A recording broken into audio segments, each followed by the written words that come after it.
êtes nombreux à nous regarder. Bonsoir et merci de préférer Évasion Guinée pour vous informer. Au sommaire de cette édition, une mission des ressortissants de Mamou était ce week-end dans la ville Carrefour. Objectif, rencontrer les autorités et les populations sur l'organisation prochaine à Mamou, les festivités du 56e anniversaire de l'indépendance de la Guinée.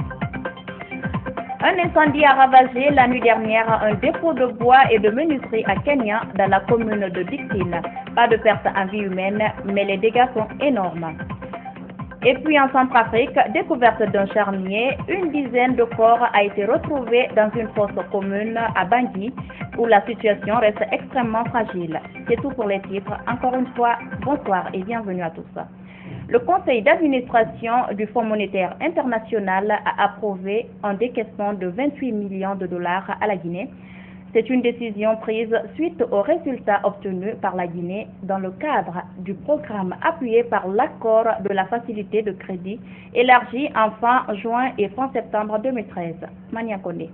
Les résultats obtenus par la Guinée dans le cadre du programme appuyé par l'accord au titre de la facilité de crédit élargie FEC par le FMI restent satisfaisants. Tous les objectifs de fin juin 2013 et les objectifs indicatifs pour fin septembre de la même année ont été largement atteints. C'est d'ailleurs dans ce cadre que le FMI, en conclusion de l'accord FEC en faveur de la Guinée, a approuvé un décaissement de 28 millions de dollars. Une décision qu'Abdoul Aziz Wan, représentant résident du FMI en Guinée, attribue à la qualité du programme économique et financier présenté par la Guinée. La conclusion de cette troisième revue, sans pour autant qu'il y ait une réunion formelle du Fonds monétaire, dénote, si vous voulez, la qualité du programme économique et financier de la Guinée.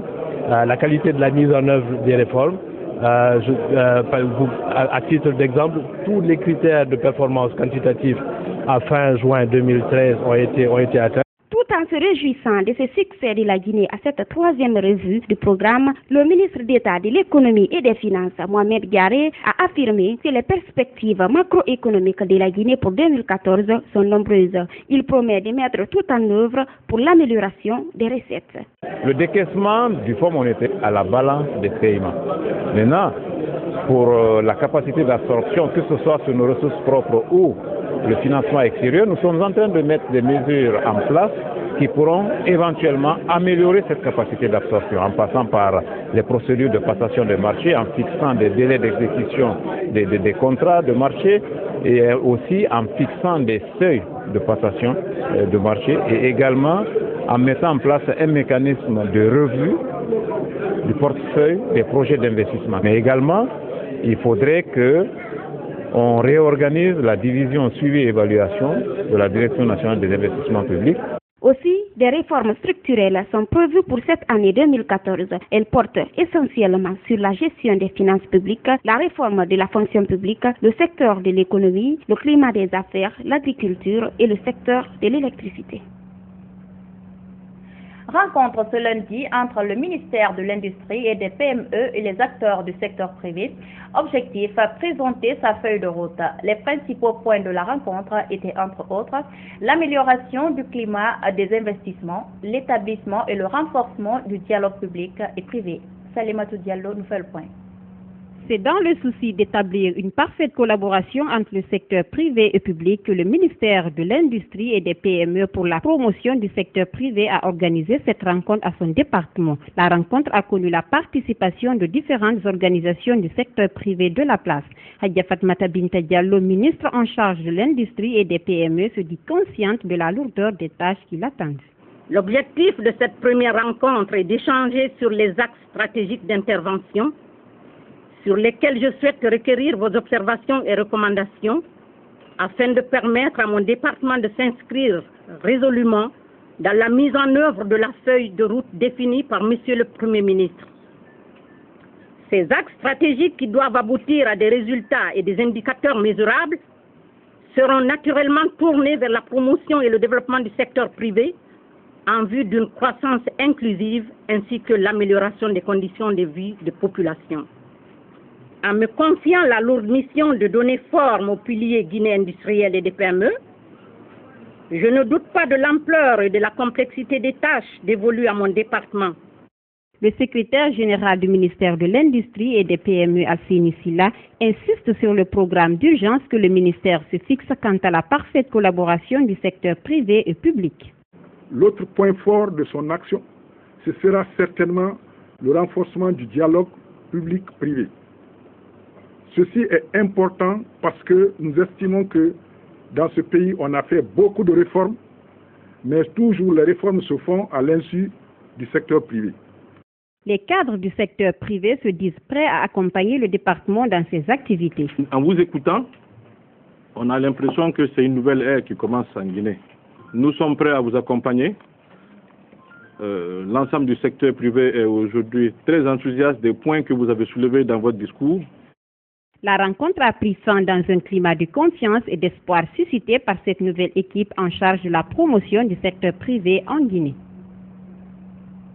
Également, la nouvelle annonçant l'organisation des festivités du 56e anniversaire de l'indépendance de la Guinée, prévue le 2 octobre prochain à Mamou, a été reçue avec joie par les populations de cette région administrative.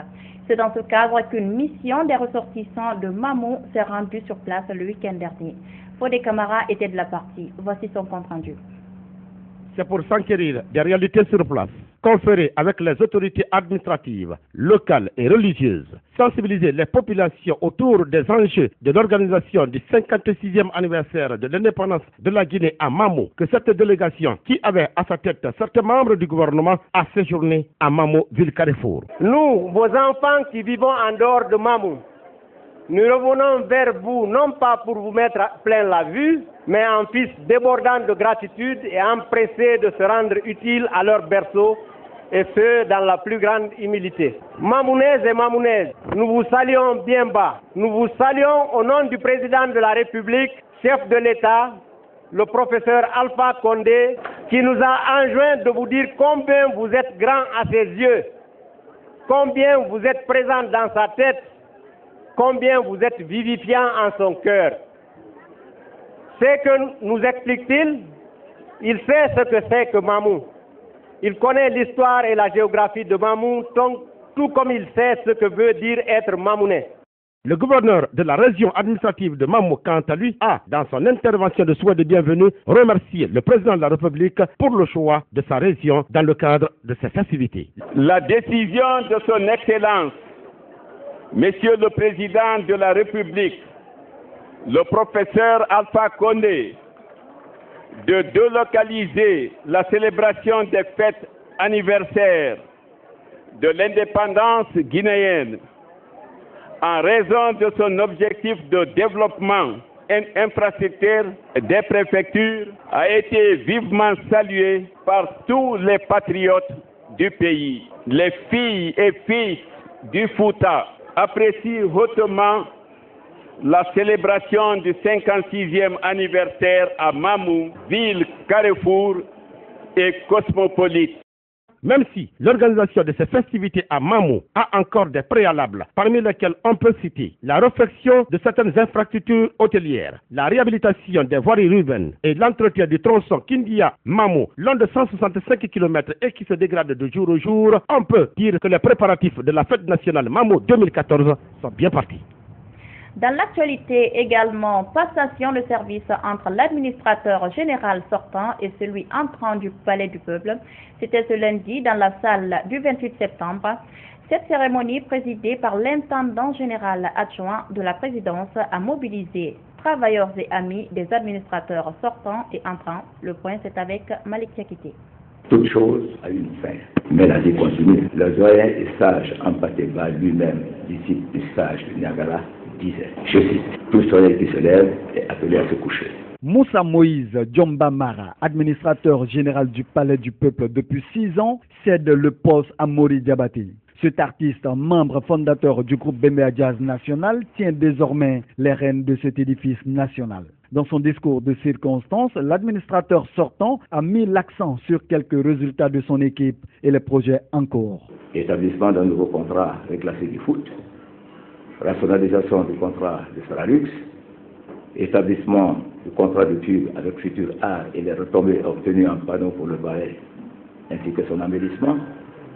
Ces axes prioritaires sont finalisation de la mise en place de la ligne budgétaire du Palais du Peuple, mobilisation rapide des fonds pour la rénovation des installations du Palais du Peuple, notamment pour les dossiers déjà prêts, comme ceux de la clôture, de la toiture et de la climatisation, adoption rapide d'une nouvelle grille tarifaire pour la location des salles, mise en place d'une plateforme de coopération avec l'administration de l'Assemblée nationale pour la gestion des locaux, adoption d'un cahier de charges pour l'organisation des spectacles et enfin, l'amélioration du statut du personnel. Le nouvel administrateur général du Palais du Peuple, lui, sollicite une franche collaboration avec les travailleurs et les artistes guinéens pour la réussite de sa mission. À tous les travailleurs du Palais du Peuple, je dirais que vous êtes le fondement sur lequel s'élève l'édifice de la noble et délicate mission qui nous est assignée. C'est pourquoi je vous tends une main franche avec un esprit ouvert. Messieurs l'administrateur sortant, soyez rassurés que le vaste chantier que vous avez laissé sera poursuivi et parachevé. De grands hommes se sont rencontrés en ce palais pour débattre des grandes questions telles le conflit qui a opposé le Mali au Burkina à travers Moussa Traoré et Sangoulé Lamizana. C'est les artistes qui ont fini cette histoire. Donc, les artistes guinéens, je vous salue et je vous prie de m'accompagner dans ma mission. Le premier magistrat de la nation, le professeur président Alpha Condé, a lancé son slogan « Guinée is back ». La Guinée est de retour et le Palais du Peuple sera de retour. Le nouvel administrateur général du Palais du Peuple doit faire face à d'énormes difficultés auxquelles son prédécesseur était confronté. La cloison des restaurants en bureau, la gestion de la salle des fêtes et la propriété des locaux notamment. Des formateurs en journalisme et des juristes ont achevé ce week-end un atelier de conception et d'élaboration d'un module de formation pour les journalistes en droit de l'homme et de la culture de la paix. C'est une initiative de l'Institut supérieur de l'information et de la communication ISIC de Kountia sur financement de Osiwa. L'enseignement de ce module s'étendra sur une période de 3 ans et vise des étudiants de la licence 2, mais également des journalistes en activité. Le compte rendu avec Abdrahman Ba. Il a fallu 5 jours d'échange entre formateurs en journalisme et juristes au cours de cet atelier sur des notions des droits de l'homme et de la culture avant de concevoir un module d'enseignement sur ces notions pour les étudiants en journalisme. L'initiative est de l'Institut supérieur de l'information et de la communication ISIC de Kountia sur financement d'Osiwa Guinée. L'objectif vise à avoir des journalistes capables d'intervenir sur des notions des droits de l'homme en Guinée. Nous avons été témoins de beaucoup de violations des droits de l'homme. Pour éviter tous les dérapages futurs, tous les conflits futurs à la matière, nous avons estimé avec nos partenaires qu'il faut inscrire ce genre de formation dans la durée. Les étudiants qui vont bénéficier de ces cours seront suffisamment outillés sur ces questions, sur leur mode de mécanisme de fonctionnement, les mécanismes de protection des valeurs humaines. Donc tous ces éléments-là seront intégrés. Pour le coordonnateur des activités d'Osiwa Guinée, les notions des droits de l'homme et de la culture de la paix sont d'intérêt particulier pour son ONG.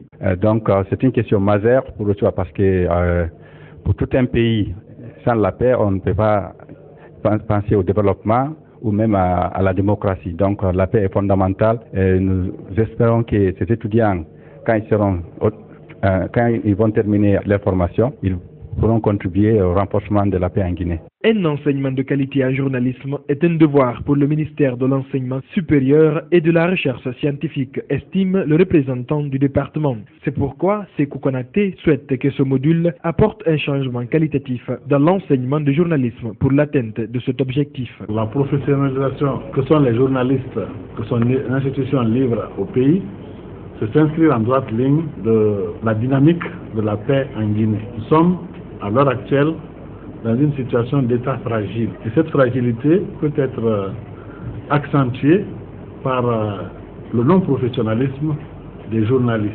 L'enseignement de ce module est prévu à l'Institut supérieur de l'information et de la communication ISIC de Kountia dans 3 semaines. S'étendra sur une période de 3 ans et vise les étudiants de la licence 2, mais aussi des journalistes en activité. L'association Guinée en mouvement s'élargit de plus en plus. Les femmes de la communauté Baga de Kaporo viennent de manifester leur adhésion aux idéaux de l'association à travers une grande manifestation. La rencontre s'est tenue chez l'une des membres actifs de l'AGM en présence du bureau exécutif. Marichela Fofana. Les femmes de la communauté Baga adhèrent aux idéaux de l'association Guinée en mouvement. C'est ce qui ressort de cette grande manifestation organisée pour l'occasion. Ces femmes habillées en tenue traditionnelle et munies de leurs instruments de prédilection affirment leur engagement auprès de cette association. Vous savez, Kaporo, c'est l'un des premiers villages de Conakry, un village qui a fait plus de 3 siècles. Ils sont venus dire notre parole d'honneur, dire que nous sommes avec eux. Avec l'association Guinée en mouvement, nous sommes ensemble. Nous allons évoluer ensemble. Les membres de l'association Guinée en mouvement, conscients de l'importance de cette communauté, se disent heureux d'accueillir ces nouvelles adhérentes. Vu l'importance de la communauté Baga en Guinée et les responsabilités, vous savez que les Baga, c'est des hommes de parole. Nous sommes venus ici parce que les Baga nous ont invités qu'ils adhèrent dans Guinée Mouvement, les femmes Baga. C'est le temps de comprendre l'association Guinée Mouvement. Ce que nous voulons, c'est l'unité nationale des femmes guinéennes et de la jeunesse, la responsabilisation de la femme guinéenne, l'émancipation de la femme guinéenne, culture de la paix entre les Guinéens. Avec des pas de danse traditionnels, ces femmes de la communauté Baga ont émerveillé l'assistance. Autre facette de l'actualité nationale, c'est aussi la célébration ce week-end des 15 ans de présence en Guinée de la banque panafricaine Ecobank dans un réceptif hôtelier de la place. L'occasion a été mise à profit par les travailleurs et responsables de la banque pour mettre en exergue les résultats obtenus et les défis à relever. La cérémonie s'est déroulée en présence des clients et certains membres du gouvernement. Marichela Fofana. Pour ses 15 ans de présence en Guinée, la banque panafricaine Ecobank s'est offert le luxe d'organiser une soirée aux couleurs de l'entreprise. Employés, clients et responsables de la banque, tous sur leur 31, étaient fortement mobilisés pour la cérémonie. Le directeur général d'Ecobank a profité de l'attention de ses invités pour mettre en exergue les résultats obtenus par son entreprise et les défis à relever. Nos 15 premières années en Guinée ont été une période extrêmement intense pour les différentes directions générales qui se sont succédées et pour le personnel. Ecobank est bien qu'une simple banque. C'est d'abord une histoire d'ordre, une histoire de valeurs. Ce sont des valeurs de solidarité, d'entraide et de partage de vision. Cet anniversaire ne doit pas nous inciter à verser dans la complaisance. Il nous oblige à la poursuite des efforts car les défis à relever sont nombreux et variés. Nous devons poursuivre nos efforts dans le progrès technologique, proposer des produits innovants et continuer à satisfaire notre aimable clientèle par une qualité de service irréprochable. Créée en Guinée depuis le 9 mai 1999, Ecobank compte aujourd'hui 19 agences sur l'ensemble du territoire et près de 300 salariés. Ces travailleurs réunis en syndicats ont salué l'organisation de cet anniversaire. Aujourd'hui, notre chère institution a 15 ans de vie sur le territoire guinéen.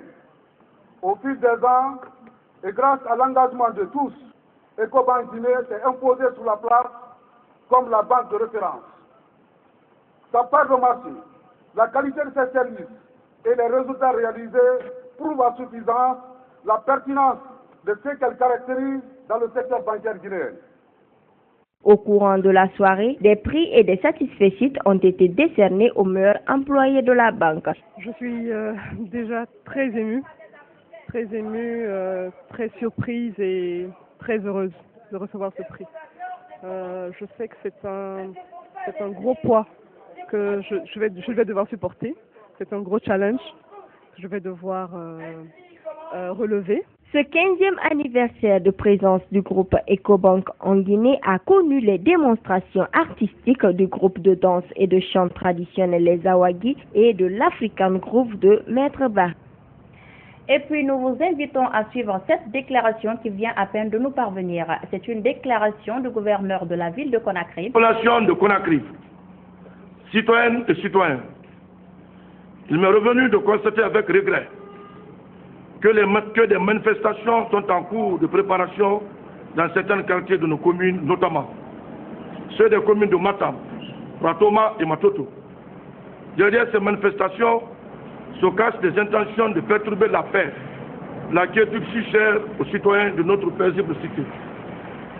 À l'origine et de sources concordantes, ce sont des prétextes liés au problème de courant électrique, l'assainissement de la ville, les élections communales. Or, pour ce qui est de l'électricité, le service compétent qui est l'EDG a pris les dispositions idoines pour remédier sans aucune précipitation à toutes les pannes constatées. Quant à l'assainissement, le gouvernement déclenche demain, mardi 18 février 2014, à partir de 8 h, une vaste campagne dans les 5 communes pour rendre la ville propre. À propos des élections communales, j'informe la population que cette échéance est la priorité du gouvernement après les élections législatives. Pour ces motifs, j'en appelle au sens élevé de civisme et de responsabilité de tous les citoyens de la ville de Conakry, notamment la jeunesse, pour qu'ils refusent de céder à toute forme de manipulation visant à détruire les acquis précieux de leur nation. Au service de police et de gendarmerie, je demande de prendre à compter d'aujourd'hui toutes les dispositions nécessaires pour apaiser le moindre trouble à l'ordre public, interpeller tous les contrevenants et les traduire en justice. Vive la paix, vive la démocratie, je vous remercie. Le cabinet international de Business Group, IBG, a décerné un satisfecit au groupe Évasion Guinée. C'était ce lundi dans les locaux du groupe. Selon le président de ce cabinet, ce satisfecit est décerné à Évasion Guinée en reconnaissance de son soutien aux actions de IBC. On écoute M. Siaka Sissoko, président du cabinet IBC, au micro de Malik Sekiti. C'est une façon de remercier le groupe Évasion Radio et Télévision parce qu'ils ont accepté de nous accompagner lors de la formation que nous avons initiée et conduit à l'université Gamal Abdel Nasser les 18 et 20 décembre dernier à destination des jeunes en fin de cycle, les étudiants à la recherche du premier emploi et à toute personne qui désire investir dans le cadre de la création d'entreprise ou de l'auto-emploi. Évasion a mis à notre disposition ces instruments et ces journalistes pour couvrir l'événement et médiatiser. Donc nous ne pouvons pas rester comme ça sans venir les remercier et les délivrer un satisfecit qui témoigne de notre satisfaction à leur égard et nous leur demandons de continuer à nous accompagner parce que nous, c'est des formations gratuites que nous initions pour la jeunesse guinéenne. Hors du pays, la situation demeure extrêmement fragile en Centrafrique. Les autorités ont entamé ce week-end des discussions avec plusieurs chefs militaires des milices anti-Balaka. L'objectif est de réintégrer une partie de ces milices dans l'armée centrafricaine. Les discussions ont débuté alors que les exactions se poursuivent encore. Ce lundi, 13 corps ont été sortis dans un charnier à Bangui. La fosse commune a été découverte la semaine dernière dans une ancienne base militaire. Les autorités cherchent à savoir maintenant ce qui s'est réellement passé. Suivez. Scène macabre aujourd'hui à Bangui puisque 13 corps ont été sortis d'un charnier. Les 13 corps ont été découverts dans une citerne située sous une ancienne base militaire qui fut occupée par les ex-Seleka.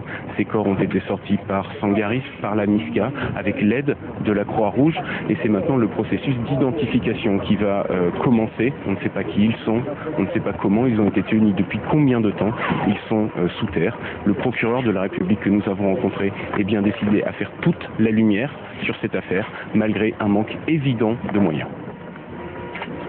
Nous manquons cruellement de moyens parce que, eu égard à tout ce que nous avons connu, il y avait eu un ralentissement des activités au niveau du pouvoir judiciaire. Mais au jour d'aujourd'hui, maintenant que le pays commence à être sécurisé, je crois savoir que les magistrats vont se mettre au travail. Nous devons efficacement lutter contre l'impunité pour amener tous ceux qui ont des velléités dans ce sens à cesser de commettre des actes antisociaux, des actes cruels qui portent atteinte aux droits humains.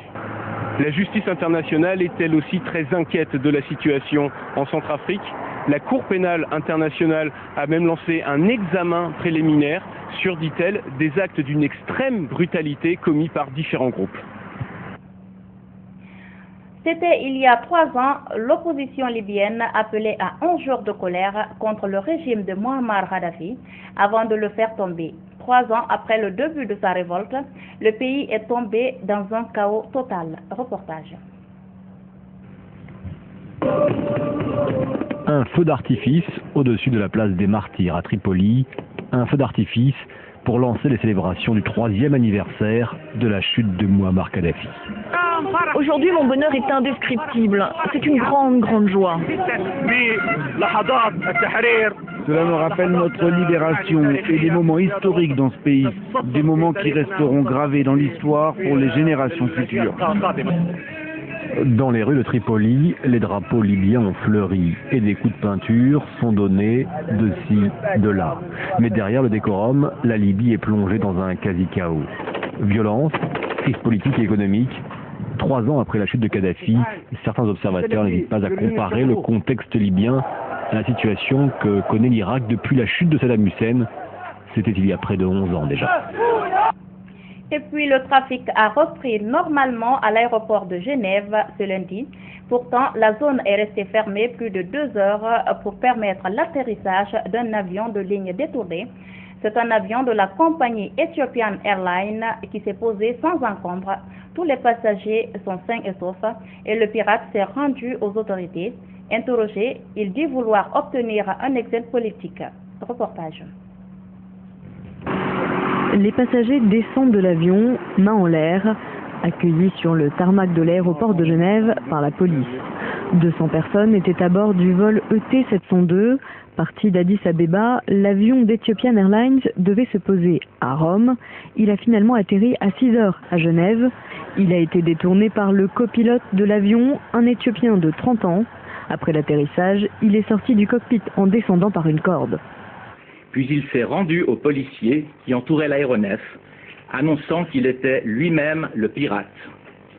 Il a expliqué avoir préparé son acte avant le vol et a profité que le pilote se rende au WC pour s'enfermer dans le cockpit.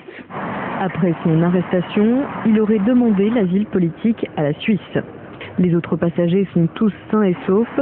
Ils ont été pris en charge par une cellule psychologique.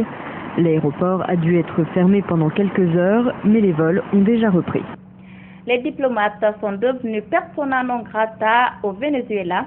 3 d'entre eux, accusés de conspiration, ont été expulsés sur ordre du président Nicolás Maduro. Ils auraient rencontré des étudiants protestataires. Suivez. Ceux qui veulent manifester de façon agressive, dégagez. Pour ces étudiants, après la mort mercredi de 3 manifestants tués par balles par des motards, l'objectif aujourd'hui, éviter tout débordement. Depuis 2 semaines, ces étudiants dénoncent l'incapacité du pouvoir à juguler inflation, pénurie et insécurité à travers le pays. Mais pour le gouvernement Maduro, derrière ces manifestations et la violence des derniers jours, il y a la main de l'opposition qui l'accuse de préparer un coup d'État. En conférence de presse, il en veut pour preuve des messages postés sur Twitter. On va te tuer, Nicolás Maduro, dictateur déchu, bientôt ton heure va venir, connard, demeurez. Voilà, c'est ça. C'est ça que nous devons affronter. Ce n'est pas une opposition, une manifestation de quelques étudiants. Non, c'est bien le début d'une crise politique pour arriver à un coup d'État à travers la violence. Séance d'explication aussi sur l'expulsion de 3 agents consulaires américains après la condamnation des violences par Washington. On a dit au département d'État américain que je n'accepte pas la menace de qui que ce soit dans le monde. Tolérance zéro aussi pour les critiques de Leopoldo López, chef du parti de centre-droit Volonté Populaire, qui tweet ici « Je te le dis Maduro, tu es un lâche ». Accusé d'incitation à la violence, il est au cœur d'une chasse à l'homme. La nuit dernière, des policiers ont perquisitionné ses résidences, en vain. Et c'est depuis un endroit tenu secret dans une vidéo que l'homme s'est manifesté. Je n'ai rien à craindre, je n'ai commis aucun crime. Je suis un Vénézuélien qui a toujours œuvré pour notre pays, pour notre peuple, pour la Constitution et notre futur. Leopoldo López, qui se dit persécuté, assure qu'il se rendra après une dernière manifestation prévue ce mardi. Je vous le disais dans les titres, un incendie a consumé des ateliers de menuiserie à Kenya. Ce dimanche, le drame se serait produit dans les environs de 21h. Selon le témoignage, des étincelles de flammes seraient emportées par le vent. Les victimes émues déclarent avoir perdu tous leurs biens. Abdurrahman Ba, reportage. C'est un feu ravageur qui s'est déclaré dimanche nuit à Kenya dans des ateliers de menuiserie. Des flammes seraient emportées par le vent depuis le dépotoir de compost qui était en feu. Pas de perte en vies humaines, mais les dégâts sont importants. Voilà, c'était au niveau des ordures de compost. C'est là-bas que la flamme est quittée, venue par là, vers la mosquée. C'est comme ça là, le feu a traversé pour venir attaquer les bois qui sont là, on voit les bois comme à compost là-bas. Les victimes de ce drame, très émues, déclarent avoir perdu tous leurs biens. Ils sollicitent aide auprès des autorités. L'autorité compétente n'est qu'à nous aider. On ne sait pas comment faire. Et nous, et notre famille, et l'environnement des Kenyans, et à l'alentour des Kenyans, nous tous, on nourrit ici. Il y a des enfants qui viennent ici, ils n'ont pas de mère, à Conakry, ils n'ont pas de mère, mais c'est ici qu'ils gagnent leur pain. Le gouverneur de la ville de Conakry, venu constater de visu les dégâts, a d'abord loué les efforts de la population riveraine avant de fustiger les citoyens qui mettent le feu sans contrôle dans des ordures en pleine ville. Vraiment, c'est un regret. Tout ce qu'on voit aujourd'hui, le marché de Kenya, mais nous remercions très sincèrement le service de sécurité, la gendarmerie et la police, vraiment pour barrer la catastrophe que le feu pouvait quand même causer des problèmes au niveau du marché kenyan. Et ceux qui sont en train de mettre aussi, pas seulement ce marché, le fait partout à Conakry, partout où il y a un problème des ordures, où le gouvernement des ordures ou bien des points noirs, les hommes mettent de feu n'importe comment. Et toute personne qui sera prise, qui sera en train de mettre le feu, l'intéressé répondra très loin. Le gouverneur de la ville de Conakry a annoncé l'ouverture très prochaine d'une enquête pour saisir le ou les auteurs de cet incendie. Secoresco Camara a dit par la suite mettre en garde toute personne prise en train de mettre le feu dans des ordures sera punie à la hauteur de la faute. Voilà, mesdames et messieurs, c'est la fin de cette édition d'information que j'ai eu le plaisir de vous présenter. Merci à tous de l'avoir suivi et restez connectés sur le www.groupeevasionguinée.info. Je vous souhaite une excellente soirée à tous.